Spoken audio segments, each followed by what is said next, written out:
Hey guys, in this video we're going to take a look at how you can set the preferred line or grid style for handwriting in New Notes on the iPhone 15 series. First, let's go back to the home screen by swiping up at the bottom of the screen.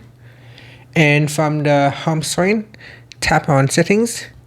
Now in the Settings page, scroll down and then tap on Notes. In here, go down and tap on Lines and Grids in the Viewing section. From here, by default, it is set to blank. So if you like to choose a different line or grid, you can select one of the options and then tap on the back key. Now swipe up to go back to the home screen. And from the home screen, you can try it out. So open up a new note and then we're going to create a new note. And you can see when you start a new note for your handwriting, you can see there is lines that has been inserted as the default. And that's it. Finally, you can swipe up to go back to the home screen.